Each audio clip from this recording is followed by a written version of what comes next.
Amateur Traveler is in its 20th year now, but can you imagine if I had people on the show who had never been to the destination, but had just read about it or seen a movie about it?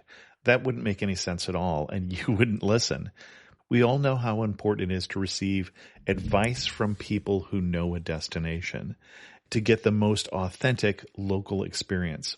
And a great option for experiencing this is Explore Worldwide and their authentic small group adventures, led by local tour leaders, perfect for solo travelers who want to meet like-minded people with a desire for adventure. I'm often an independent traveler, but 2 of my last 3 trips were with small group tours because they organize everything and it's a lot easier. If you want to recreate the tour I did to Malta, they have a Malta and Gozo Discovery Tour. I'm intrigued by one of their tours called A Taste of Sicily. The company again is Explore Worldwide, and visit exploreworldwide.com to learn more. And thanks to Explore Worldwide for sponsoring this episode of Amateur Traveler. The nights are long, the days are short, and the weather is chilly to downright cold depending on where you are. It's a good time to slip into a Quince iconic Mongolian cashmere sweaters, which start at only $50. You can treat yourself to everyday luxury at an affordable price with Quince. If you really want to dive into luxury, you can check out their leather handbags, washable silk shirts, and European linen sheet sets. Whatever you're looking for at Quince, all the prices are 50 to 80% less than similar brands, and they do that by partnering directly with top factories and cutting out the middleman. They only work with factories that use safe, ethical, and responsible manufacturing processes. And of course, they use premium fabrics and finishes for that luxury feel in every piece. But you've already heard me rave about my Quince travel pants. Treat yourself this winter without the luxury price tag. Go to quince.com/traveler for 365-day returns plus free shipping on your order. That's QUINCE.com/traveler to get free shipping and 365-day returns. Quince.com/traveler, and thanks to Quince for sponsoring this episode of Amateur Traveler. Amateur Traveler Podcast, episode 46.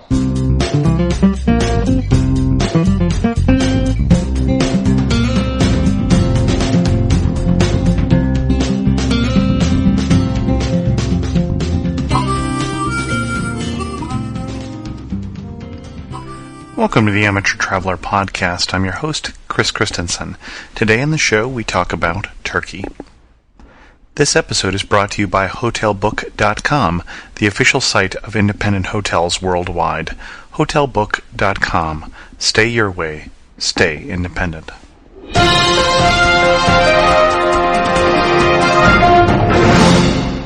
I only have one news story for you today, and that comes from USA Today.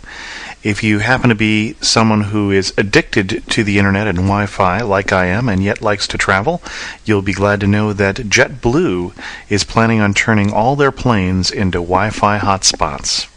Just recently approved, they're planning on charging $10 a trip, and you can use your laptop with your Wi-Fi and get connections to the internet while in the air. I'll put links to that article in the show notes at amateurtraveler.com. And with no further ado, here's an interview I recorded with Anne about Turkey.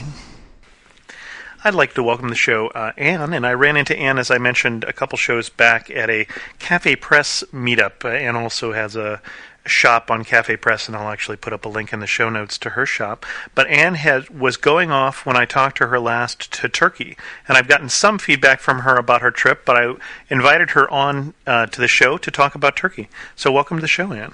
So the first question I have for you is, why Turkey? Okay, well, part of it is kind of personal, and then the other is reasons that would be good sort of for anybody. And the personal part is that I've known Turkish people for about 37 years now. I first met them when I was in graduate school at UC Berkeley and was part of a Turkish folk dancing group and, sort of got involved in the culture. But a reason reason for myself and a reason sort of for anybody is that in general, it's a very safe country to travel in and an easy country to travel in, and it's also very inexpensive. so it's kind of, perfect for a single traveler like myself who, needs the ease to get around, doesn't have a big budget, and doesn't want to go to, someplace where you have a lot of pickpockets or problems like that. Mm-hmm. And so, what all was your itinerary in Turkey? Well, I've been there 3 times. This is my 3rd time, and my plan for this trip, the other trips, I've been to sort of the Black Sea region and kind of the middle of the country and the western part, the Aegean part. And then this time, the only thing that I really had missed was the southern, which is what they call the Turkish Riviera, and it's, the beaches and such. And so my plan was I have a couple of friends that I always see when I go over there, one in Istanbul and one in Ankara. So I would go and see them and then also do this tour and go from Antalya to Bodrum, go from east to west. Mm-hmm. And so that was my plan. It didn't turn out that way. I get the impression. What happened?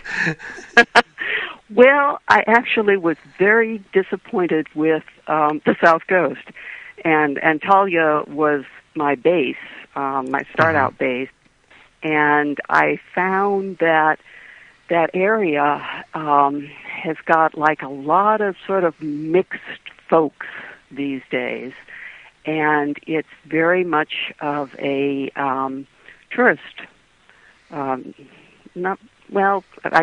guess a tourist trap. Okay. And it had that uncomfortable feeling about it that, people were there that had kind of come up with the idea that, preying on tourists was something that was okay. Kind of reminded me of the fellow that you spoke to. He and his wife had gone to Morocco, and how they knew that the taxi cab drivers were ripping them off. But, it was so cheap, so they didn't care. But it's kind of that same kind of feeling. You knew that people were, kind of after you. Now, it didn't sound like you'd run into that as much in your 2 previous trips, too, in other areas. I have never run into that. Okay. A little bit. I went to Istanbul. My first trip was 7 years ago. My last trip was 4 years ago. And 4 years ago, when I went to Istanbul, there was a little bit of that. Mm-hmm. I'm delighted to say that this time when I was in Istanbul, I didn't see any of it, or very little. But Antalya, it was very uncomfortable. And in Istanbul, where have you run into it? Like in the main bazaar? I would sort of expect it more. Around Hagia Sophia and sure. Sultanahmet, the main tourist area where all the big buses come off. And there'll be people there that are kind of, hello, how are you, and come see my rug shop. Right, sure.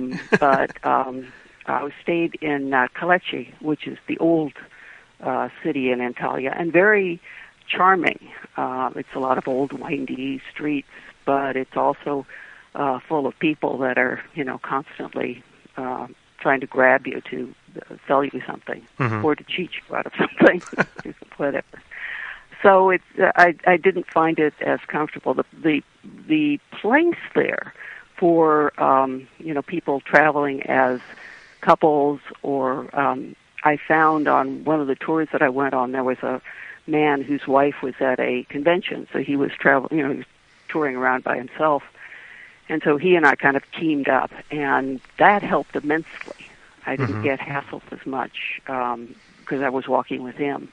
Because you were traveling just you and your daughter, I believe, on this trip. No, just me and me. Oh, just you and you. Okay. just me by myself. Okay. So a woman alone. And as I said, that was one of the things that I liked about Turkey. The only place I've run into trouble was this South Coast area. And although I didn't continue on, I went back to Antalya, back to Ankara instead of continuing my trip west. I got the feeling that I was going to be running into that the whole way along. The other thing was that I had anticipated that I would be taking like the bus along the coast, and that I would see a lot of the coast, like I did when I went up to the Black Sea. But from what I saw of the road, it's too far away. So a lot of Turkish people were telling me, the blue voyages are the best way to go. And I think that's probably right. They're kind of expensive, but seeing that coastline from the water is probably the better way to do it. Now, is that the small boat cruises that go along the coast there, or is that a larger boat? Yeah, they're the gullets. The gullets, yeah, they come okay. in different sizes, but they're the gullet boats, yeah. And I think that probably is a better way to kind of see that coastline. Some of the beaches are apparently rocky. Some of them are really nice white sand, I'm told. The ones in Antalya are all kind of small pebbles. Okay. But the tours I took, what I ended up doing was taking tours out of Antalya, and I went as far west as Kos, which is about a third of the way to Bodrum. So I saw quite a bit of the coastline there, and quite a few of the Greco-Roman ruins, one of which, Termosus, is just spectacular. It was one of my highlights and my surprises of the trip. It's way up in the mountains. Antalya is one of the dramatic things about it is it's kind of like Santa Barbara in California, where the mountains come right down to the sea. So it's a very dramatic looking. But when you go back up into those mountains, there was this Greek city that actually Alexander the Great tried to go through in the 4th century and was stopped because sort of like the people that owned the castles on the Rhine, the people that lived in this city would do like a toll thing. They were in charge of the pass. So if they didn't want you to go through, you didn't go through. So he turned around and went another way to get to Gordian. So it was very dramatic, way up in the hills there, and the big Soleus mountain. And it was one of the most dramatic Greek ruins that I've seen. Most of them they're on like a hill or something, but usually it's pretty flat area. But this was way up in the mountains and tucked into little rocky crags. So that was really interesting. And then I went to Aspendos and Perge, which were more Greco-Roman. You can tell by the amphitheaters, interestingly enough. Okay. The Greek ones, you could look over them, and the one like at Termosus, you could see over the parapet behind and see the mountains behind it. The Roman ones were built up so the people in the audience couldn't see beyond them. Interesting. And what cultural significance that has, I don't know. The Greeks had a very short attention span. The Romans more trained. I don't know, but that was the way that you could tell on the one at Aspendos, which is the big one that people talk about, and you see a lot of pictures of, is this Roman style with the very high wall and in very good condition.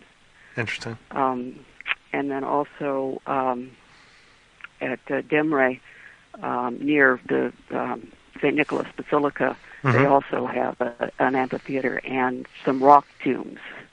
Fethiye has a lot of rock tombs, and that was one of the things I wanted to see there. But since I saw them in Debre, I thought, well, I've seen them now, and they're interesting. They're tombs that are shaped like houses, and some of them even are sort of rounded, and the guide said that it was like a boat turned on its side, and and cut back in there, and there are little mausoleums back there with the dead just cut right in the rocks. And you mentioned St. Nicholas's Basilica. I don't suspect that everyone realizes that St. Nicholas was from what is now Turkey. Right, yeah, he was a bishop in Myra, and so his church has been fairly well restored. I was able to get some pictures of some original wall paintings there, and to photograph around it. It isn't really, you can't really see it as a church. A lot of it is sort of broken up, but would be from roughly the 400 AD. Yeah, I'm going to say. Okay. What any other highlights from the trip? So when you went all the way from the coast, you say you went back to Ankara. I went back to Ankara, and actually that if I hadn't gone back, I wouldn't have had one of my highlights. Oh, okay. which was a friend of mine took me out to some Turkish villages west of Ankara. And in one of them, we were kind of walking around and looking at the old half-timbered style houses, the old Ottoman-style houses. Mm-hmm. And we walked into this little courtyard, and there were these ladies that were making cheese. And that's, sort of what they did. It's their little cottage industry. And they had... so it'd be cottage cheese, made then. Yeah, right. Sorry. It's made from sheep's milk, mm-hmm. and it is, how would I describe it? It's kind of like a solid yogurt. Oh, okay. It wasn't really as thick as like feta cheese. Okay. But it was definitely, pressed. And they showed us they had like these little wooden frames, and they had planks on top of them, and then they put like bricks or cement blocks on top of that, and then that pressed the cheese. And then they put them in these cans, and that's how they sold them. So they were showing us that, and then they brought out a sample, which is why I know what it tastes like, mm-hmm. and also some fresh baked bread and some apricot jam, which was just, which they had all made themselves, and it was just absolutely lovely. And these wonderful little ladies that they actually looked like somebody from Milwaukee. They looked like Midwesterners. I was very surprised. And Turkish food in general, that's sort of a good tie-into there. I assume you enjoy it. This is your third trip back. Anything particular you'd recommend people try that maybe they wouldn't want to try? Or I have a favorite. You have a favorite? Okay. I have a favorite. It's called gözleme. And that's the spicy... You can't find it. No, it's a cheese crepe. Oh, okay. I'm confusing it with something else. And what you want to look for is where the woman, usually it's a woman, I've never seen a man make gözleme, is rolling it out. They take like a lump of dough, and they use a thin dowel, mm-hmm. and they roll it out on a flat surface until it becomes a big round circle. And then they have a brazier with a curved metal cover, and they put the dough on top of that until it gets, warmed, cooked. Mm-hmm. And then they bring it back and they spread it with butter, and they sprinkle cheese in the middle of it, and then they fold it up until it's like a square shape, mm-hmm. and then cook it a little bit more. And I asked somebody this trip actually where the name came from, because göz is eye, so I knew it had something to do with eyes. And he said, well, when it cooks, it gets like black spots on it. Oh, okay. The cooked dough, and that's like black eyes. That's supposed to be the eyes on the gözleme. Now, you say it's delicious. Göz means eyes, so you know a little Turkish. Mm-hmm. How much Turkish do you know? And how much Turkish do you need to know? How? I know a few words and phrases, mm-hmm. and I would say there's probably about 10 words or so that it's useful for a traveler to know. Okay. And although I can take that down now because I found Turks saying pardon. The word for pardon or excuse me in Turkish is affedersiniz. Mm-hmm. But I found lots of Turks saying pardon. Okay. So if you say pardon in Turkey, you're probably okay. And then thank you, which the long form is teşekkür ederim. Mm-hmm. But you can get away with teşek mm-hmm. or teşekkürler is for a short version. Lütfen is please. And merhaba or günaydın. Günaydın meaning good morning or hello is merhaba. Mm-hmm. And özür dilerim, which means excuse me, like I bumped into you, mm-hmm. kind of excuse me. And nerede, which is where. Mm-hmm. So if you point to the map or you point to the ground and you say nerede, and then point to the map, maybe. Although Turks don't use maps much, they ask people. I think it's part of the Turkish culture Turks are very friendly people, Mm-hmm. and so I would be riding around with folks, and they'd stop and yell out the window to somebody sitting on the street. How do I get here? Nobody would ever think of taking a map with them. And when you show them maps, oftentimes they get confused. So probably, your best way is kind of saying, I want to go somewhere. Istiyorum means I want, like, let's say a chai istiyorum. Tea. Means, I want some tea. Mm-hmm. So that's another good word to know. And ne kadar, which is how much. Mm-hmm. Although most of the shop owners that you will meet don't need to know ne kadar. You can say how much and they'll know what you mean. Çok pahalı, maybe, which means too expensive or very expensive. Good, very useful in the Grand Bazaar in Istanbul. Everything should be çok pahalı, and then you'll get a price. Then you'll get a decent price, and they'll be very surprised that you're telling them too expensive in Turkish. But like any country, Turks like people that try to use their language. Sure. They're impressed, particularly with Americans. When Americans try to use some Turkish. So that would be I don't know if that was... Well, I think nobody expects Americans to know anything but English, so... That's right, and they're used to having to adapt to Sure. the English speakers. I did find, interestingly enough, one of the things that should have made the South Coast wonderful for me, which was that a lot of people speak German. Oh, okay. A lot of the Turks there. And in fact, the hotel that I stayed in, Hotel Frankfurt, catered to German tourists. Mm-hmm. A very nice hotel, by the way, if I can put in a plug for Mustafa and Helga. Okay. It was, look, they're mentioned in Lonely Planet, but the hotel is called Soulless, which I think is a gross mistake. It's a lovely place. So, and Mustafa gave me a saz lesson. So a saz... if you want to know how to... Saz is the six-stringed Oh, okay. dulcimer kind of Mm-hmm. instrument that's in traditional Turkish folklore. What, If anybody goes there, have Mustafa give you a saz lesson. anything else you wish you had known before you went? Obviously, you've been there before, so... Yeah, but, every time's a little bit different, and in different places that I'm staying. This trip, how they always say to bring along a washcloth and a stopper for the drain? Mm-hmm. I didn't, and I should have. So, Okay. I would say, in the past, if you're taking the buses, which are really nice, Turkish buses are better than a lot of our domestic airlines in terms of service. Oh, interesting.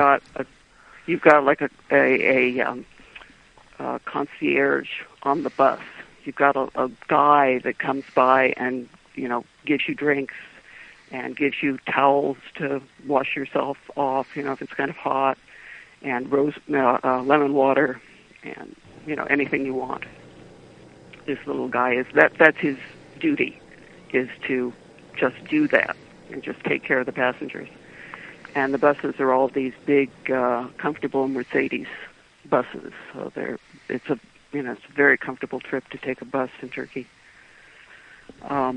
So the trains are not quite as fast, or I only take one.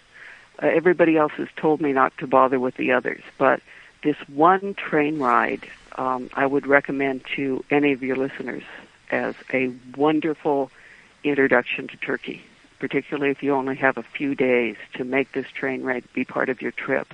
And that's the train, it's called the Bosporus Express, and it runs between Istanbul and Ankara. Okay. And it is, you go through a diversity of Turkish countryside, and you really kind of get a feel for the country. It's a very comfortable train. It's very inexpensive. I got a super cheap rate, which is like $10. Oh my! I think it's probably usually more like 20, 25, but still, That's a bargain. still cheap.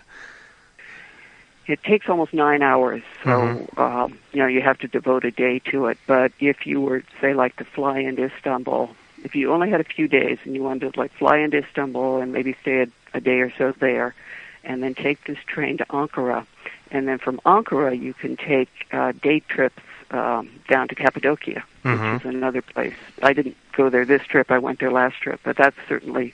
If you don't have much time in Turkey, that I would highly recommend that you go and see Cappadocia. Describe, and I'm not sure that everybody has a mental picture of what Cappadocia is, and it is the most unusual thing I've ever seen. Right. It's sort of like Bryce or Zion is the only things I can think of in the United States that's like it. It's a volcanic area, and what's happened is over time the soft volcanic soils have been worn away through wind and rain erosion. And the erosion has created these spires, which at one time they used to call or I guess they still do, call fairy chimneys, because the folklore was that the fairies lived in them. They're these real tall, skinny things just kind of out in the middle of nowhere. Then the other thing is that the people that lived in that area, for protection, rather than building a castle on the hill, they dug into this soft rock and created these underground cities. So you can go through that and see all the rooms that they had, and they would close them off with these big round rocks. So you'd have a circular doorway that you'd go through, and then if somebody was pursuing you, you'd take this big round flat rock and roll it in front of the door, and then that would seal you off. But they had, ways to get air in, and they could live there for weeks at a time. It's quite unusual looking. It's definitely something I would really love to see in Turkey. Mm-hmm. So it's quite spectacular. That's also a very good winemaking area because of the volcanic soils. Okay. So it's one of Turkey's premier wine making areas, and in mid-September they actually have a wine festival. If somebody's a wine person, they might want to do their trip around that time. So if you did have, say, a week to spend in Turkey, you're sort of recommending Istanbul to Ankara, and then use that as a base for Cappadocia and some other day trips. Go down to Cappadocia, and then take a bus or a plane west to Izmir, and then take the bus down to Seljuk and go to Ephesus. The other thing you could do if you had a few more days, I would recommend seeing Aphrodisias, which is near Pamukkale now, and that's west of Cappadocia. Okay. So you'd take like a day bus, it'd take you about a day to get there, and that's Pamukkale is these white calcium deposits, and they spill down and create like these platforms. Pamukkale is from the Turkish word for cotton, and it's supposed to be like mountains of cotton or terraces of cotton, but they're sort of these warm mineral waters, and you can actually bathe in them if you want to. They've had them closed in the past, but when I was there 4 years ago, they were open, and you could swim around, paddle around in them if you wanted to. And then from there, it's just a short trip over to this Aphrodisias, which is a very spectacular Roman ruin. I even liked it better than Ephesus. Ephesus is well known because the tour, the boats put in at Ephesus and Istanbul. That's the only two places they go in Turkey. But this Aphrodisias, which is inland, is really much more interesting. It has the largest stadium, I think, in the largest existing stadium in the world. A Roman era stadium. It has a theater, it has an agora, it has some temples that are still fairly well standing, and it was also the center for a lot of sculptors. So there's a lot of they have a museum there, and there's a lot of very nice sculpture in that museum that you don't see anywhere else. Any final recommendations for Turkey? You'd still recommend going, despite having some parts of this that were a negative experience. Yeah, and like I say, I think, if you were traveling as a group or a couple, that you probably would not have my experience. You might, I would still say, for the South Coast, or at least Antalya, that you're probably going to get hassled more, than you are in other parts of Turkey. Ankara, I really like. A lot of tourists don't go there because it's just, it's kind of like Washington, D.C. or something. It's sort of the government center. But to me, it's the real Turkey. I mean, that's where you meet the kinds of the generosity and the openness and the honesty that Turkey is really known for. So it's even nice to, stay around Ankara if you can for a little while. Istanbul, of course, is the princess. It's the place that is the most exotic and interesting for that. And it is, it is beautiful with all the water around it and all the little ferries going back and forth. Ferries costing you nothing, and they're like 50 cents or something to take a ferry ride. And you can go all over Istanbul. It's a lot of fun. Hagia Sophia, you can't go to Turkey and not see Hagia Sophia. It's this beautiful old structure. It's been a church, Byzantine church. It's been a mosque, but it's just sort of a wonder of architecture. And of course the bazaars. There's actually a really nice bazaar that I like in Ankara, and that's where I go shopping. I go to the Grand Bazaar for entertainment in Istanbul, but I go shopping in the bazaar in Ankara because you get better deals. And also, you always hear about the Middle East, how everybody's a bargain person, and you always, like I was telling you, always say Çokluhola in Istanbul Grand Bazaar, but that's the tourist Turkey. And even the Turks, when they go shopping in like the bazaar in Ankara, they pay the price. It's not a haggling culture. It's a haggling tourist culture. Oh, interesting. If that makes any sense. Yeah. But it's not like it's ingrained in the Turkish spirit. I mean, the Turks don't, really love to bargain. It's just that this is something that's come up with, I think maybe started by the rug sellers. The rug sellers are a breed apart. So if you want to buy a rug, buy a rug. But be aware that they live by their own rules. So it sounds like judging Turks by rug sellers is like judging Americans by used car dealers. Is that sort of There you go. Okay. You got it. Okay. Perfect analogy. Well, Anne, I thank you so much for coming on. I know that Turkey is definitely someplace that I want to get to, and I was telling Anne off the air that we had a Turkish exchange student stay with us, and I have somebody who is nagging me to get to Turkey, so I was particularly excited to have you on and hear more about it. Oh, yeah, your exchange student will love to show you around. Oh, yeah. And, if you've made a friend with a Turk, you've made a friend for life. Well, that's actually part of the problem is they want us to come and stay in their town for a week because everybody, all the neighbors, need to have us over. Well, we don't have that kind of time. Right. So. Do it. Take the extra week and do it. Believe me, you'll never regret it. Well, thanks very much for coming on the show.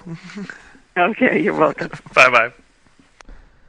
One correction that I need to add is I listened to this show to put in the pictures for the iTunes enhanced version. And that is, I mentioned at the end that we had an exchange student who wanted us to go to Turkey and stay for a week with him. My wife corrected me and said he wants us to stay with him for 3 weeks and be feted out to all the neighbors. So that's part of our issue there with going back to Turkey, but we hope to get there someday.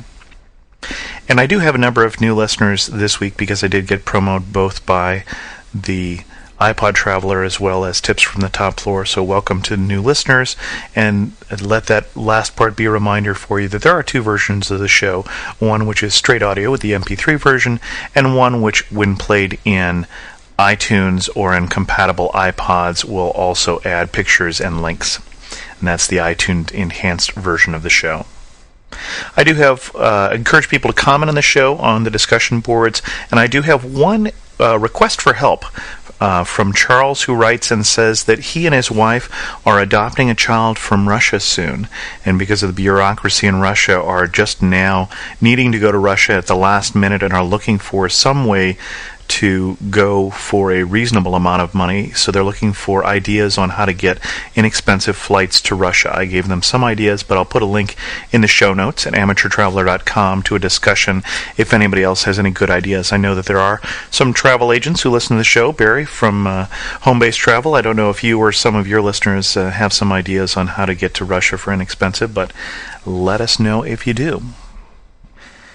As always, I encourage you to vote for the show at the various places, Podcast Alley, Podcast Pickle. Go drop by on Second Life and see me. All that information is, again, at the show notes, amateurtraveler.com. And now I'd like to end this show with a Turkish folk song that's sent to us by Anne, and I'll put the translation for the lyrics in the show notes. Thanks very much for listening.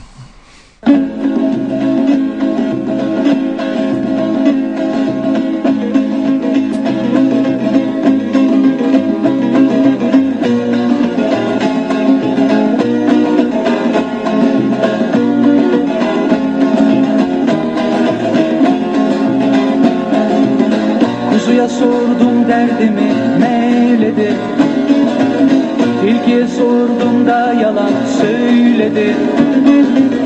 Bülbüle açıldım ne kâr eyledi.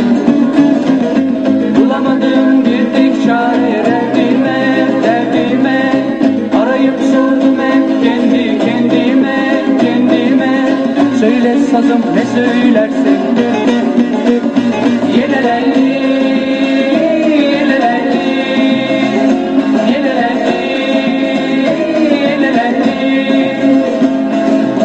Toprak ile dostluk kurdum, tuzuttum. Rüzgar ile dere tepe gezindim. Yağmur oldum şu dağlardan süzüldüm. Bulamadım bir tek çare derdime. Arayıp sordum hep kendi kendime. Söyle sazım ne söylersin. Yelelelli.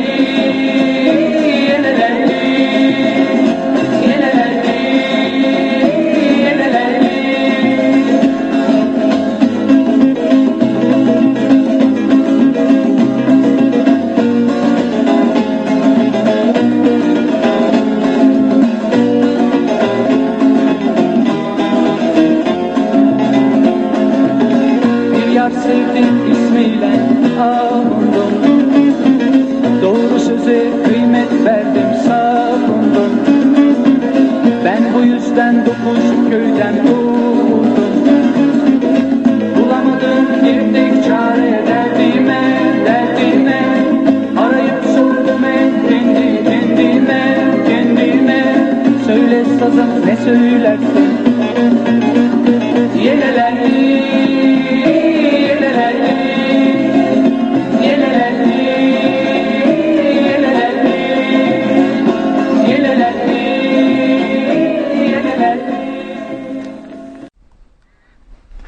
This episode was brought to you by HotelBook.com, which features nearly 5,000 unique and independent hotels in more than 140 countries. Whether it's a resort, a cabana, or a castle, HotelBook.com invites you to stay your way and stay independent. Visit HotelBook.com to see the latest destination deals with rates from $60 a night, from an upscale city hotel to a relaxing beach retreat.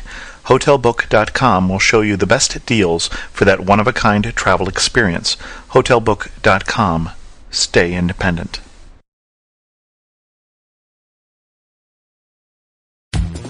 The best and the brightest, served up daily by the sharpest minds in content delivery. Podshow and Limelight.